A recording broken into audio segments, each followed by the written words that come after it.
Selamat pagi Bapak Ibu Saudara sekalian. Kita datang ke hadirat Tuhan sama-sama dalam minggu ini, dalam ibadah online bersama.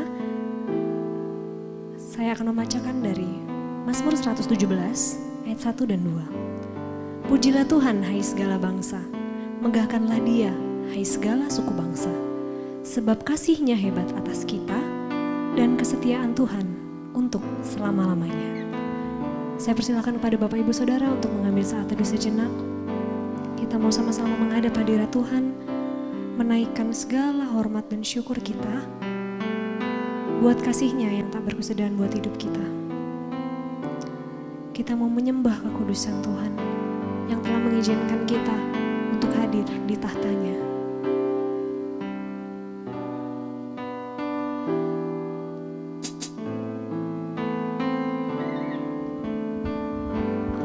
Allah Roh Kudus.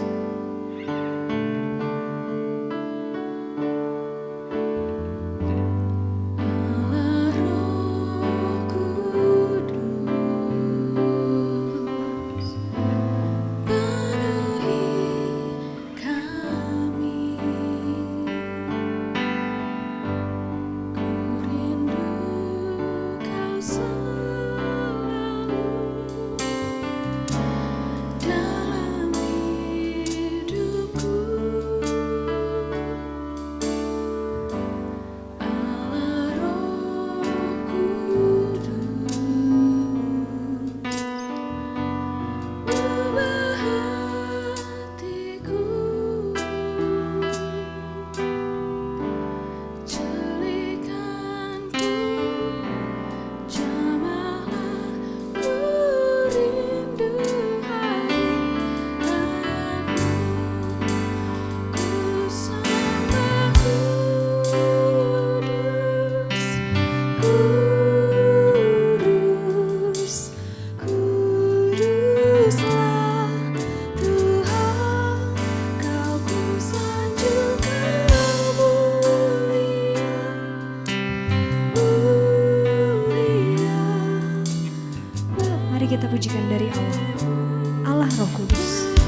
kasih Tuhan begitu luar biasa buat dalam hidup kita, dalam setiap aktivitas kita.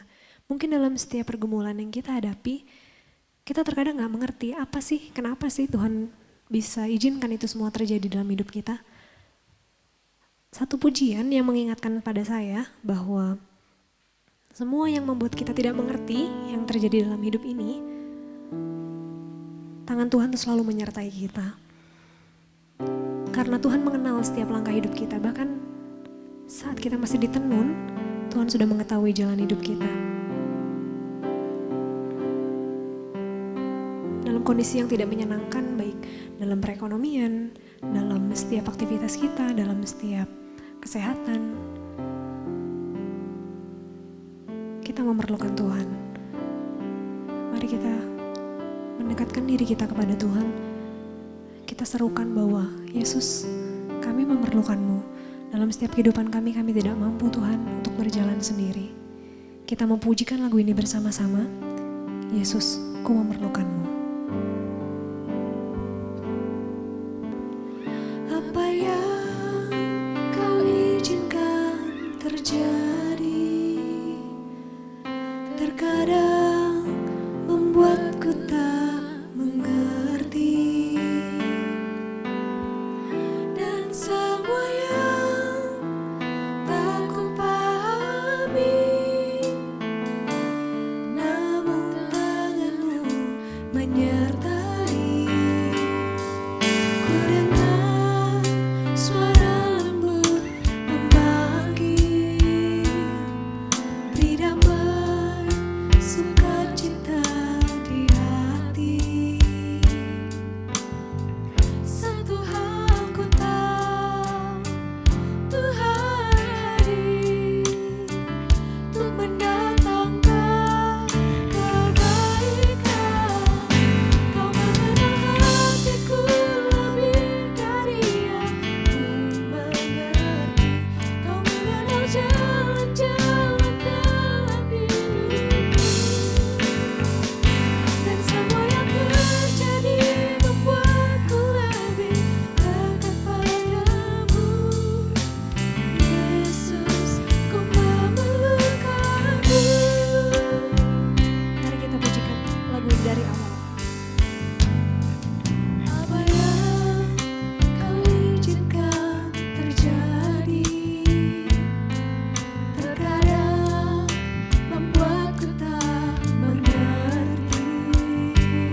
tahta dalam kerajaan surga.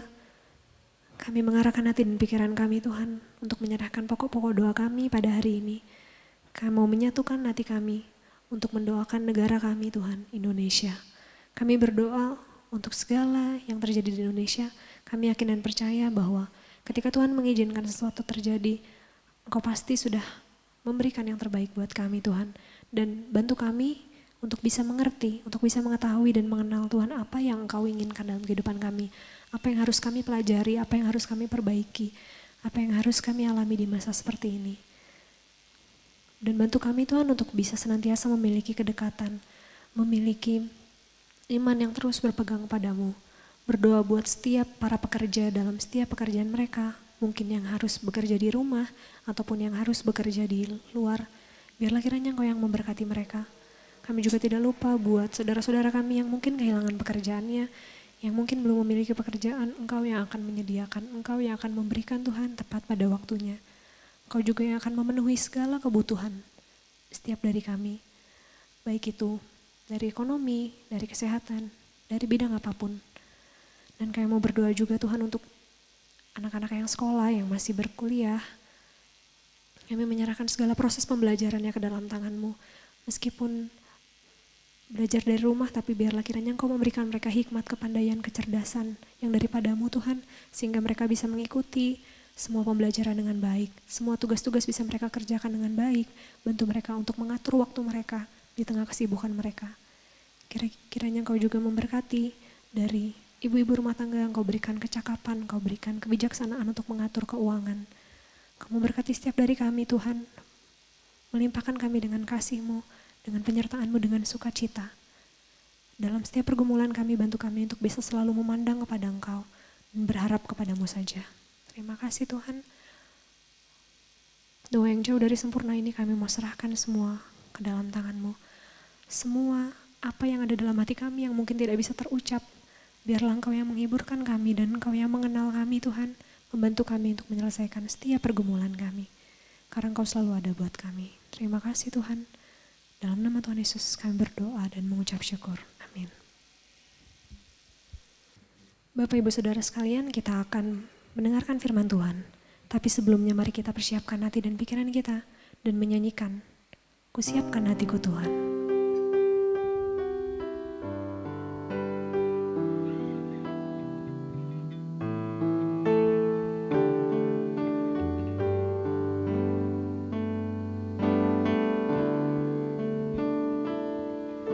Siapkan hatiku Tuhan untuk dengar firman-Mu saat ini.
sujud menyembahmu Tuhan dalam hadirat-Mu saat ini. Curahkan urapan-Mu Tuhan bagi jemaat-Mu saat ini. Ku siapkan hatiku Tuhan untuk dengar firman-Mu.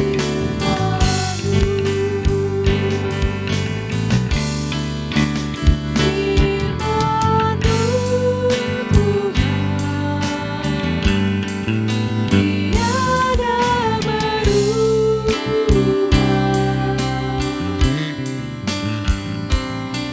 Dahulu, sekarang, selama-lamanya tiada berubah. Firman-Mu Tuhan menolong hidupku. Ku siapkan hatiku Tuhan untuk dengar firman-Mu. Ku siapkan hatiku Tuhan untuk dengar firman-Mu.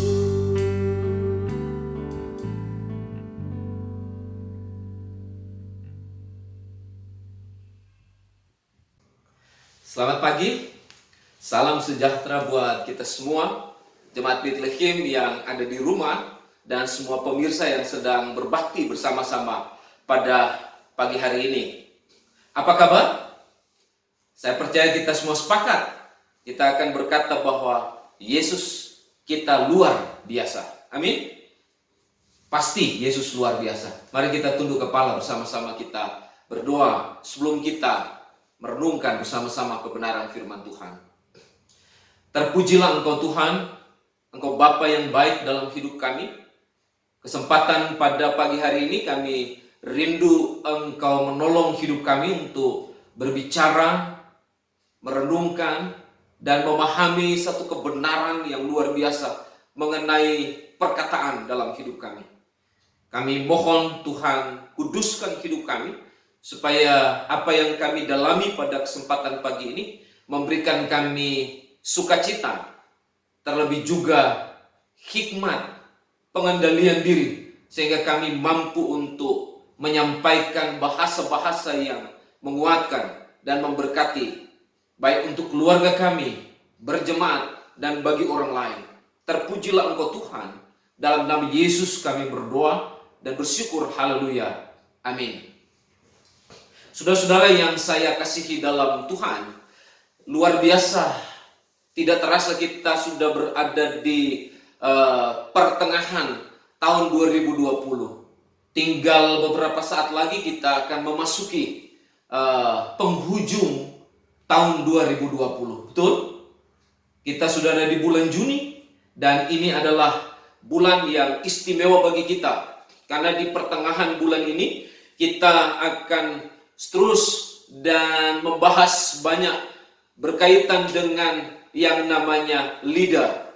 Karena tema pada bulan Juni ini berkaitan dengan muliakan Tuhan dengan lidahmu. Diambil dari Mazmur 34 ayat 14 sampai 15, dan juga Yakobus pasal 3 ayat 5 dan 6, dan ayat 9 sampai ayat yang 10. Dan hari ini di minggu kedua pada bulan Juni ini kita akan mendalami satu tema yang indah, tetapi juga bagi saya ini adalah satu tema yang memberi makna yang sangat dalam dan serius dalam hidup kita, berkaitan dengan lidah. Jadi tema pada minggu kedua ini adalah perkataanmu menunjukkan kualitas hidupmu. Diambil dari Matius 12 ayat 35 sampai ayat yang ke-37. Mari kita buka Alkitab kita dan kita baca bersama-sama bagian ini. Sekali lagi mari kita buka bersama-sama Alkitab kita. Matius 12 ayat 35 sampai ayatnya yang ke-37. Sudah? Mari kita mulai. Firman Tuhan berkata demikian. Orang yang baik mengeluarkan hal-hal yang baik dari perbendaharaannya yang baik. Dan orang yang jahat mengeluarkan hal-hal yang jahat dari perbendaharaannya yang jahat. Tetapi aku berkata kepadamu, setiap kata-kata yang diucapkan orang harus dipertanggungjawabkannya pada hari penghakiman, karena menurut ucapanmu engkau akan dibenarkan, dan menurut ucapanmu pula engkau akan dihukum. Saudara-saudara yang saya kasihi dalam Tuhan, saya rindu kita coba dalami Matius 12 ini atau pasal 12 ini, karena pasal 12 ini sangat luar biasa bicara tentang perkataan atau lidah, ya. Karena Alkitab berkata di dalam bagian ini, dia coba memberitahu kepada kita bahwa orang yang baik mengeluarkan hal-hal yang baik dari perbendaharaannya yang baik, dan orang yang jahat mengeluarkan hal-hal yang jahat dari perbendaharaannya yang jahat. Di dalam Matius 12, latar belakangnya adalah berbicara mengenai pemberontakan yang dihadapi oleh Sang Raja Mulia, yaitu Yesus Kristus, yang dipelopori oleh orang-orang Farisi, atau yang kita kenal dengan golongan para rabi dan juga ahli-ahli Taurat. Ya, kenapa mereka mempelopori pemberontakan terhadap Tuhan Yesus? Kalau kita lihat latar belakang ini, mereka coba melepaskan satu tuduhan kepada Yesus karena mereka mendengar tentang ucapan yang disampaikan oleh Yesus kepada orang yang mengalami mati sebelah tangan, tetapi juga orang yang kerasukan setan, ya, sehingga mereka boleh dipulihkan dan disembuhkan. Dan orang Farisi melihat bahwa apa yang dilakukan Yesus di hari Sabat itu adalah melanggar hukum Taurat. Itulah sebabnya mereka melepaskan tuduhan kepada Yesus dengan memfitnah bahwa Yesus bekerja dengan kuasa iblis atau di bawah kuasa Beelzebul. Kalau saudara lihat di dalam ayat 24, di dalam pasal 12 bagian ini, ya. Jadi bukan dengan kuasa Allah Yesus bekerja. Karena dengan demikian mereka dapat membuat Yesus dapat dihukum, ya. Itulah sebabnya kalau kita perhatikan baik-baik bagian ini, ketika mereka menyampaikan bagian itu, Yesus dia menjawab dengan serius dan menanggapi tuduhan dari orang-orang Farisi ini bahwa mereka salah dalam menuduh Yesus. Di sini Yesus memperingatkan mereka bahwa tuduhan yang disampaikan itu bukan hal yang biasa, tetapi memperlihatkan bagaimana isi hati mereka yang jahat. Itu yang disampaikan oleh Yesus dalam bagian ini, ya. Sebab Alkitab berkata bahwa setiap perkataan yang jahat adalah buah dari hati yang jahat. Betul? Apa maksudnya bagian ini menjelaskan seperti itu? Yesus ingin menunjukkan bahwa tuduhan dan kata-kata dari orang Farisi ini mencerminkan kualitas hidup mereka yang tidak bernilai, yang tidak berharga. Ini yang penting dalam bagian ini. Yesus memperlihatkan atau membuka cara hidup orang Farisi yang menyimpan hal-hal yang jahat, yang bertolak belakang dengan ajaran mereka. Mereka mengajarkan Taurat dengan baik, tetapi mereka tidak melakukannya.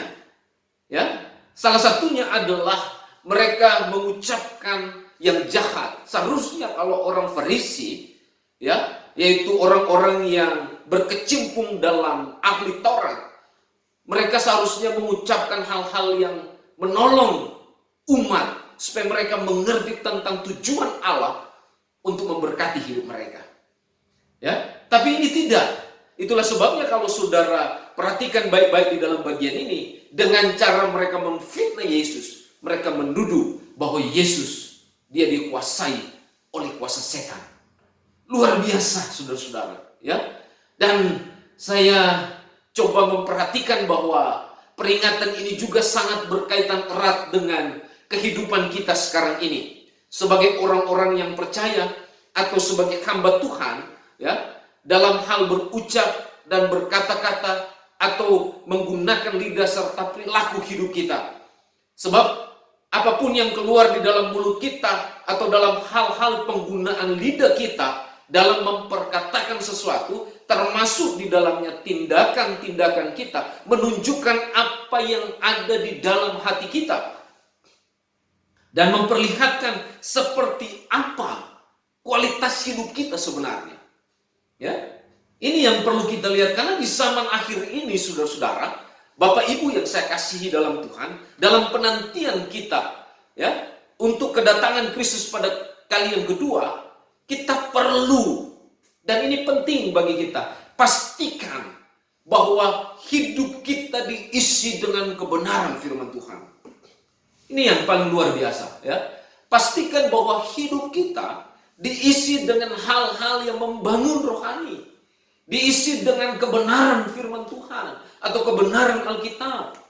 Jangan isi hati kita dengan hal-hal yang membuat kita hidup dalam ketakutan, hidup dalam kekecewaan, hidup dalam kebencian dan kemunafikan. Karena ketika hidup kita diisi dengan hal-hal yang merusak rohani kita, maka kita akan mengeluarkan hal-hal yang menyangkal Tuhan dan yang jahat. Ini yang Yesus maksudkan dalam bagian ini, ya. Ini yang diingatkan oleh Yesus dalam bagian ini, supaya kita tidak mengisi hati kita dengan apa yang jahat, berdasarkan ayat 35 bagian B, tetapi dengan apa yang baik dan benar, dalam ayat 35 bagian A, berkata demikian, ya. Karena coba saudara perhatikan di zaman now, ya, atau zaman sekarang, setiap kata-kata yang diucapkan yang keluar dari mulut orang, ya, apakah itu orang benar maupun orang yang fasik. Alkitab memberi, kita tahu bahwa kebanyakan yang keluar adalah kata-kata yang kasar, betul? Kata-kata yang kasar, tidak membangun, melemahkan, mengancam, memprovokasi, menyebarkan hoax atau hoax. Coba saudara perhatikan baik-baik. Dan semua yang diucapkan, ya, itu mendatangkan ketakutan dan kekecewaan. Perhatikan sekarang di media sosial, media TV, surat kabar, media online dan sebagainya. Apa yang terjadi? Banyak bertebaran ucapan-ucapan atau kata-kata baik yang diucapkan maupun yang ditulis atau tertulis, tidak lagi memberikan edukasi yang membangun mental yang baik, tetapi kebanyakan merusak mental manusia. Betul tidak?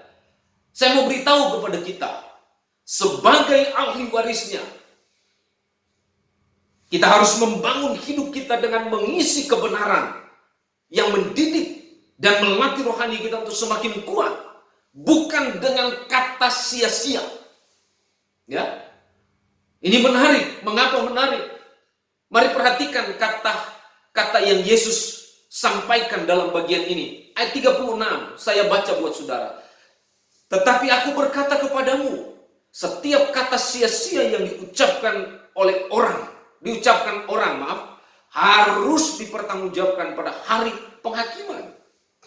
Kata sia-sia. Nah, ini adalah satu istilah yang dipakai. Dan istilah ini diterjemahkan kata-kata yang tidak memiliki tujuan atau perkataan yang tidak dapat dipertanggungjawabkan. Jadi intinya, kata sia-sia berarti perkataan, ucapan, kata-kata atau lidah yang tidak bermakna atau tidak berkualitas. Jadi kalau masih ada orang yang suka membicarakan hal kata sia-sia, ya, atau hal yang sia-sia, berarti orang itu tidak berkualitas. Amin. Ibarat pohon yang dihasilkan adalah buah yang tidak baik atau busuk, akhirnya tidak berguna, tidak bisa dipakai, ya, dan akhirnya dibuang ke dalam sampah. Ya, ini penting bagi kita. Itulah sebabnya yang perlu kita renungkan dan dalami pada kesempatan hari ini, ya, Bapak Ibu Jemaat Bethlehem, saudara sekalian yang sedang menyaksikan tayangan hari ini. Pertanyaannya adalah bagaimana lidah yang bermakna atau berkualitas baik dalam hidup kita? Apakah ada lidah yang berkualitas? Mari kita selidiki bagian ini. Ayat 35, bagian A, dalam ayat pasal 12, dalam kitab Matius dikatakan, orang yang baik mengeluarkan hal-hal yang baik dari perbendaharaannya yang baik. Ini ayat 35 bagian A. Saudara-saudara yang saya kasihi dalam Tuhan, hati yang sudah ditebus oleh Kristus adalah hati yang sudah dimiliki oleh Kristus. Betul? Berarti kalau hati yang sudah dimiliki oleh Kristus, seharusnya hati ini dia mengeluarkan buah yang baik, ya, buah yang benar. Salah satunya adalah ucapan, perkataan, atau lidah yang benar bekerja. Dan ini yang perlu kita lihat di dalam bagian ini, ayat 35 bagian A. Coba perhatikan lidah yang mempraktekkan kebaikan atau memperkatakan kebenaran di dalam bagian ini. Kalau kita bandingkan dengan Efesus pasal 4 ayat 29, ya, dengan ayat 35 bagian A, kita akan temukan satu bagian penting yang disampaikan di dalam bagian ini berkaitan dengan lidah yang berkualitas adalah lidah yang memperkatakan kebaikan dan kebenaran. Jadi poin yang pertama, sekali lagi saya sampaikan kepada saudara, lidah yang berkualitas adalah lidah yang memperkatakan kebaikan dan kebenaran. Dan lidah yang memperkatakan kebaikan dan kebenaran yang kita lihat di dalam, kita bandingkan dengan Efesus 4 ayat 29 adalah lidah yang membangun kehidupan yang kuat dan dewasa dalam kehidupan rohani. Ya, lidah atau perkataan yang diwarnai dengan kebenaran dan kasih adalah lidah yang membangun kehidupan rohani yang kuat. Kenapa ini harus diwarnai dengan kebenaran dan kasih?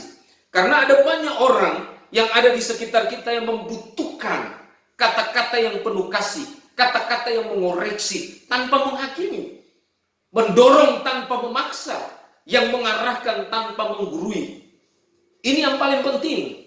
Ini yang paling luar biasa. Ini yang disebut membangun kehidupan rohani. Tetapi kalau kata-kata kita tidak memperkatakan kebaikan dan kebenaran, berarti kita sedang, ya, menghakimi orang, atau kita sedang memaksa orang, atau kita sedang menggurui orang lain supaya mereka ikut apa yang kita perkatakan. Tetapi yang Yesus maksudkan di dalam bagian ini, yang dia sampaikan kepada orang Farisi adalah supaya melihat hati mereka yang penuh dengan kejahatan, supaya diubah, sehingga mengeluarkan kata-kata yang benar, yang baik, yang mengaminkan apa yang sungguh-sungguh benar di hadapan Allah.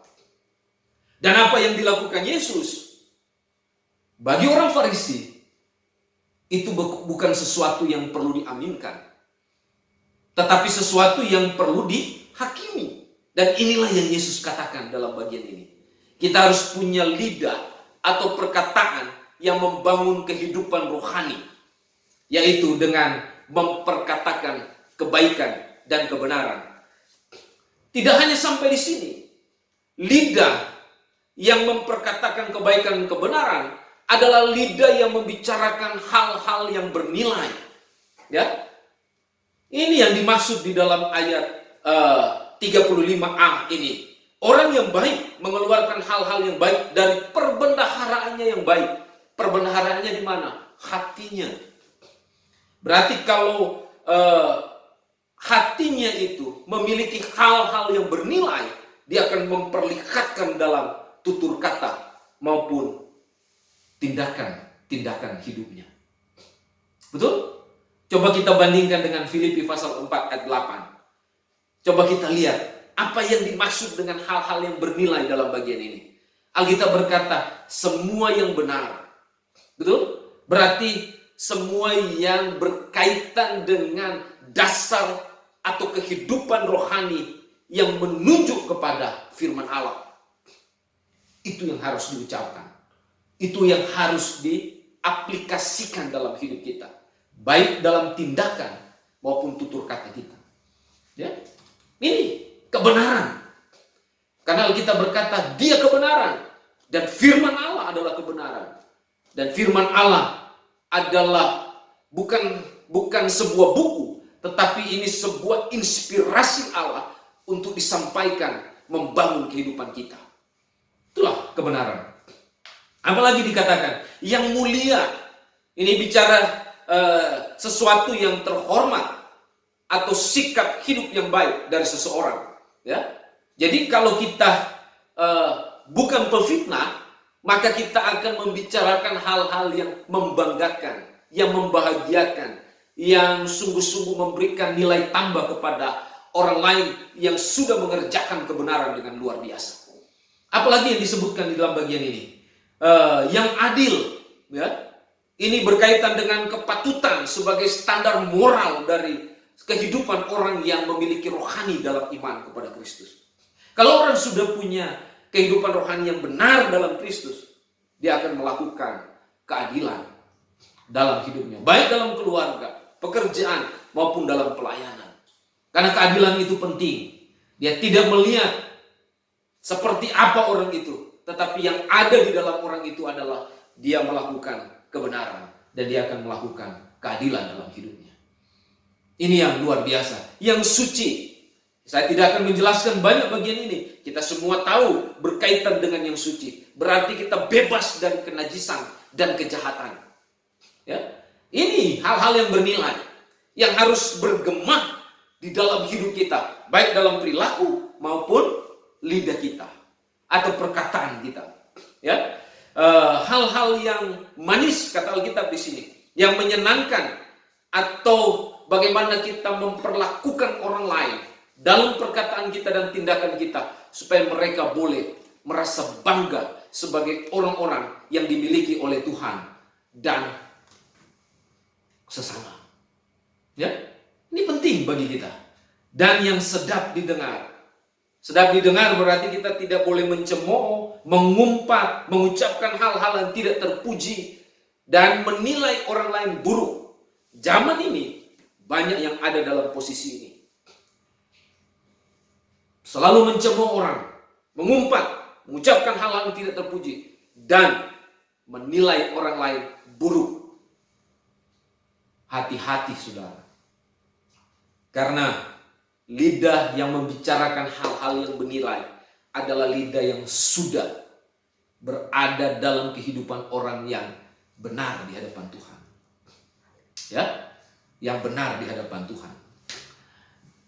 Dan yang berikut adalah lidah yang diwarnai dengan ketentraman dan kesatuan. Kalau saudara lihat dalam Efesus pasal 4 ayat 9 dan juga 1 Petrus 3 ayat 9 sampai 10. Nah, lidah atau perkataan kita tidak hanya membangun rohani, membicarakan hal-hal yang bernilai, tetapi juga harus diwarnai dengan hal-hal yang menenteramkan dan mempersatukan. Ya, ini yang diminta oleh Tuhan. Seperti apa ya? Lidah yang dipenuhi dengan belas kasih sehingga dapat menerima seorang akan yang lain. Dan ini yang Yesus sampaikan kepada orang Farisi, karena mereka tidak menenteramkan dan membuat orang bersatu untuk mereka menunjukkan belas kasih kepada orang lain. Tapi yang ada adalah mereka menebar kejahatan dalam hidup mereka. Karena luapan hati yang tidak bertobat, yang tidak mengenal Allah, yang fasik dan yang jahat. Dan ini yang dikatakan oleh Yesus. Saudara yang saya kasih dalam Tuhan, sejauh mana perkataan atau lidah kita senantiasa menyatakan kebenaran atau kebaikan. Mari kita tanamkan dan bangun dalam hidup kita lidah yang benar atau lidah yang baik. Sehingga apa yang keluar dari hidup kita memberkati banyak orang. Ya, memberkati banyak orang. Aplikasinya buat kita. Lidah yang benar adalah lidah yang mengeluarkan perkataan atau ucapan yang baik dan benar. Sehingga bermakna. Saudara-saudara yang saya kasih dalam Tuhan, Jemaat Bethlehem yang terkasih dan seluruh pemirsa yang sedang berbakti pada kesempatan pagi ini, yang ada di rumah masing-masing. Yang kedua, bagaimana lidah yang bermakna dan berkualitas. Ayat 35 bagian B dikatakan, orang yang baik mengeluarkan hal-hal yang baik dari perbendaharaannya yang baik. Atau yang saya baca sekali lagi bagian B. Dikatakan di dalam ayat 35, orang yang jahat mengeluarkan hal-hal yang jahat dari perbendaharaan yang jahat. Ya. Ayat 35b yang kedua dikatakan, lidah yang berkualitas atau bermakna atau bernilai adalah lidah yang tidak memperkatakan yang jahat. Ya. Mengapa Tuhan kita meminta agar menghindari lidah yang memperkatakan yang jahat atau ucapan-ucapan yang tidak berguna, tidak bermanfaat, omong kosong, dan tidak memiliki tujuan yang benar? Mengapa? Karena kalau kita dalami bagian ini, kita akan temukan bahwa semakin kita menyampaikan ucapan-ucapan yang jahat akan membuat kita hidup dalam kejahatan.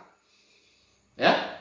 Dan tidak mendatangkan kebaikan dalam hidup kita. Semakin banyak kita mengeluarkan bahasa-bahasa atau kata-kata yang sia-sia, semakin memperbesar kesalahan demi kesalahan yang kita alami. Dan itulah yang disampaikan oleh Yesus kepada orang Farisi, agar mereka memperhatikan lidah mereka atau hati mereka yang keluar luapannya, sehingga ucapannya keluar jahat. Ini yang disebutkan oleh Yesus dalam bagian ini. Perhatikan lidah yang jahat bekerja. Lidah yang jahat bekerja, dia akan mengucapkan kata-kata kotor. Efesus pasal 4 ayat 29 sampai 31 dan 5 ayat 4 berkata demikian. Ini sama dengan apa yang disampaikan oleh orang Farisi.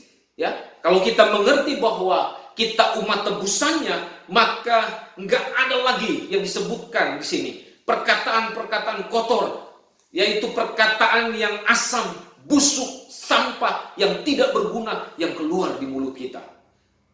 Coba bayangkan sekarang, saudara-saudara, sama dengan orang Farisi zaman dulu. Ya, banyak orang sekarang berpikir bahwa kata-kata kotor adalah kata-kata kekinian yang diplesetkan, betul? Yang menjadi bahan lelucon. Tapi bagi saya, bahasa kekinian tidak harus menggunakan kata-kata plesetan yang tidak membangun, atau kata-kata kotor yang terselip atau ada di dalam kata-kata plesetan itu. Dan itu sangat membahayakan. Dan itu disebut jahat, kata Alkitab. Ya. Yang berikut, lidah yang tidak memperkatakan yang jahat. Coba kita perhatikan baik-baik dalam bagian ini. Lidah yang sungguh-sungguh dimiliki oleh apa yang Yesus katakan, dikeluarkan dari perbendaharaan yang baik. Tetapi kalau lidah yang jahat dia bekerja, selain dia mengucapkan kata-kata kotor, kata Alkitab bilang juga di sini, lidah yang menghasut, mengucapkan kebencian. Orang yang diselamatkan, ia akan sangat baik dalam menggunakan kata-kata dan tidak melakukan hal-hal yang mengintimidasi atau menghasut orang. Ini bahaya. Itu namanya provokasi. Orang Farisi pintar dalam memprovokasi orang dengan menggunakan apa? Bahasa-bahasa yang kelihatannya benar, tetapi mengandung kejahatan yang amat dalam, dan itu dituduhkan kepada Yesus. Jangan sampai kita sama dengan orang Farisi. Apalagi yang dikatakan? Lidah yang jahat, lidah yang menebarkan ketakutan dan kekhawatiran. Saudara bisa bandingkan dalam Galatia pasal 5 ayat 19 sampai 21. Sebagai anak-anak terang, kita dituntut untuk membangkitkan semangat atau gairah dalam keberanian untuk berjalan dengan Tuhan. Bukan untuk menyuarakan atau mengeluarkan hal-hal yang mengandung ketakutan dan kekhawatiran. Banyak orang sekarang demikian, termasuk hamba Tuhan. Menebarkan ketakutan, menebarkan hal-hal yang mengkhawatirkan, yang membawa kebinasaan kepada orang lain. Hati-hati di sini. Dan kita semua sebagai orang-orang percaya yang hidup dalam Kristus, mari tebarkan kekuatan dan semangat pada orang lain. Terakhir, lidah yang jahat bekerja adalah lidah yang memanipulasi. Lidah yang memanipulasi firman Tuhan. Inilah yang Yesus berikan, sampaikan kepada kita untuk kita mengerti apa yang dikatakan oleh orang Farisi. Ya, kalau kita lihat di dalam bagian ayat 34, saudara bisa lihat bahwa hati mereka jahat. Itulah sebabnya membuahkan perilaku dan ucapan-ucapan yang jahat yang menghujat Roh Kudus dalam hidup mereka. Mereka mengajarkan tentang hukum Taurat yang hebat. Namun cara hidup mereka termasuk lidah mereka tidak mencerminkan kehidupan yang takut akan Tuhan. Ini yang bahaya. Dan mereka suka memakai kata-kata hukum Taurat untuk mengancam dan merusak nama baik orang. Ini yang dimaksud dengan memanipulasi firman. Dan itu terjadi dalam kehidupan Yesus Kristus. Dia dituduh sebagai pengikut aliran setan. Ya. Dia dituduh membawa kuasa Beelzebul. Ini sangat berbahaya. Berarti mereka tidak mau percaya kepada Tuhan. Apakah hari-hari ini kita masih dipenuhi dengan pikiran-pikiran yang negatif, yang tidak menguatkan, yang tidak membangun, yang mencemaskan, dan atau membuat kita kecewa? Jangan biarkan iblis merajalela dan menebarkan hal-hal negatif, menjelajah untuk mengintimidasi hidup kita.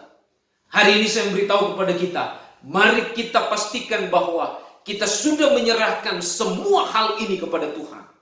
Yakinlah bahwa Tuhan pasti menolong hidup kita, bahkan akan mampu untuk mengendalikan dan mengontrol setiap ucapan dan tutur kata kita, sehingga yang keluar di mulut kita bukanlah hal-hal yang jahat atau fasik, tetapi yang memuliakan nama Tuhan. Aplikasinya dalam bagian yang kedua.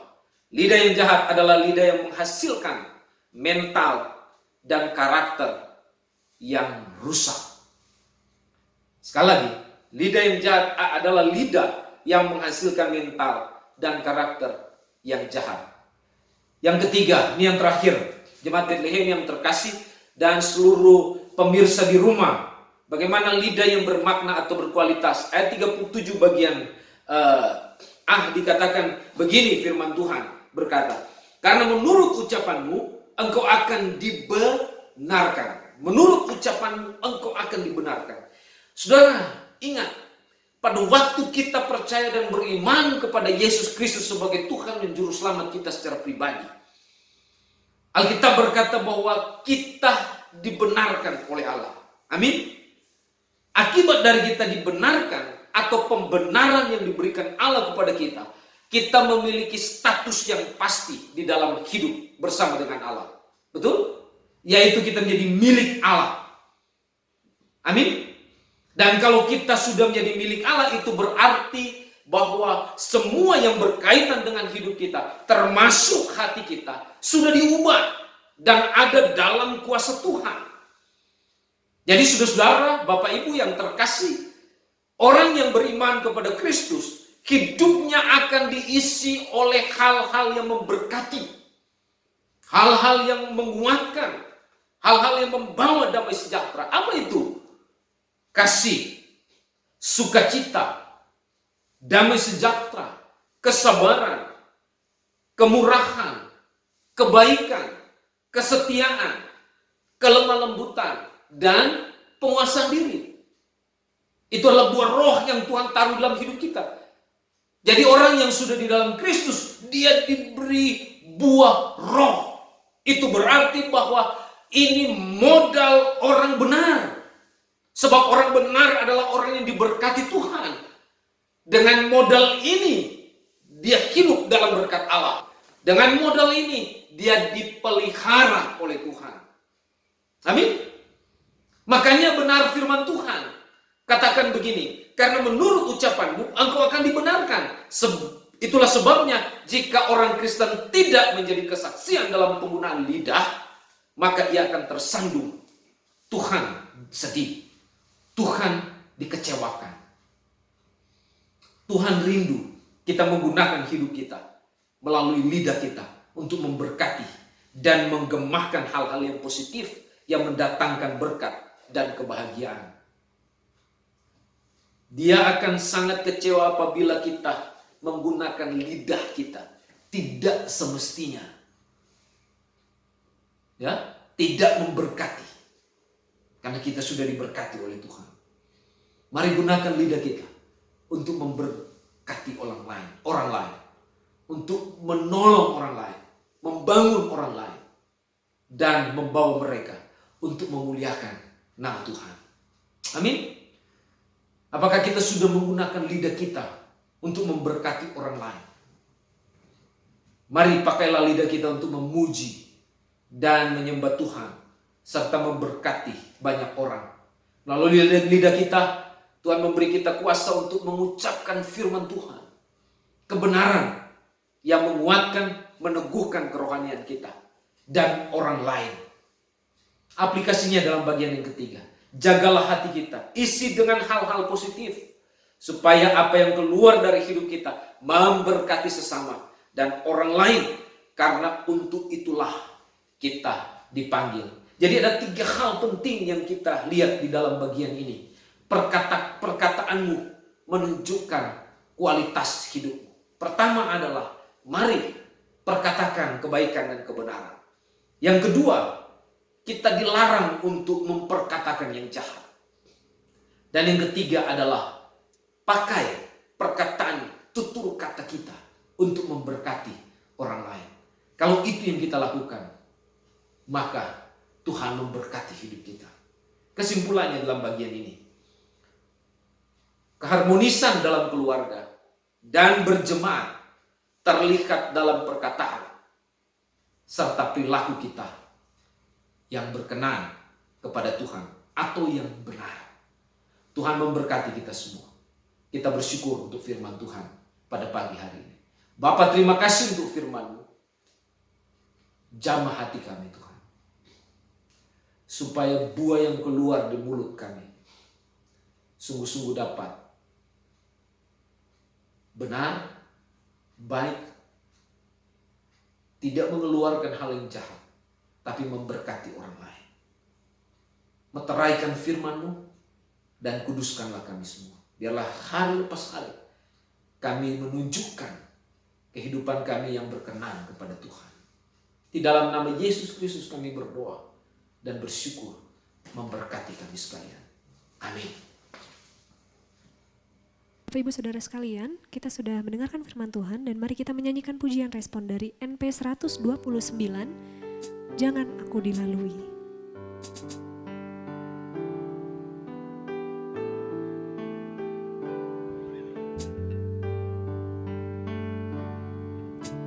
Jangan aku dilalui, aku berseru, orang lain Tuhan singgahi.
Jemaat yang saya kasih dalam Tuhan, atas nama gereja, saya sebagai gembala sidang menyampaikan selamat ulang tahun kepada saudara yang berhari ulang tahun Jemaat Bethlehem pada minggu yang berjalan ini.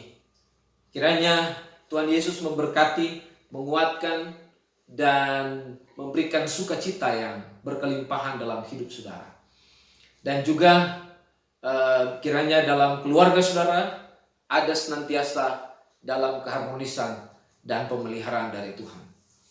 Gereja juga menyampaikan terima kasih atas setiap pengabdian dan persembahan persepuluhan yang Bapak Ibu salurkan melalui rekening gereja dan juga kotak persembahan yang sudah disiapkan oleh gereja. Kami berdoa Tuhan memberkati setiap keluarga saudara dan juga segala pekerjaan, usaha, dan mata pencarian dan bisnis yang saudara kembangkan dalam hidup rumah tangga Bapak Ibu sekalian.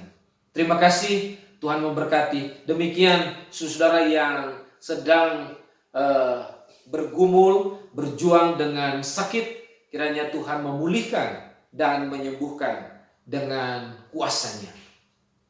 Kami percaya dan saya secara pribadi yakin bahwa Tuhan Yesus baik. Dia akan menyertai dan memberkati kita sekalian. Tuhan memberkati. Mari kita tunduk kepala, kita berdoa.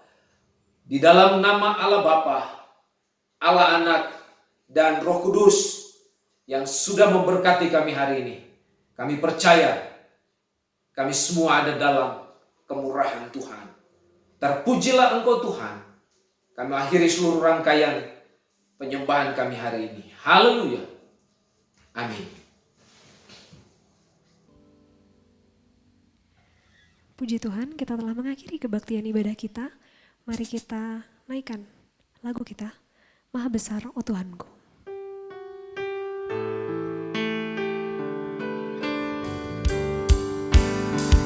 Aku memuji kebesaran-Mu, Maha besar penciptaku. Aku memuji kebesaran-Mu, Maha besar, oh Tuhanku. Aku memuji kebesaran-Mu, Maha besar penciptaku. Aku memuji kebesaran-Mu, Maha besar, oh Tuhanku. Maha besar, oh Tuhanku. Maha besar, oh Tuhanku.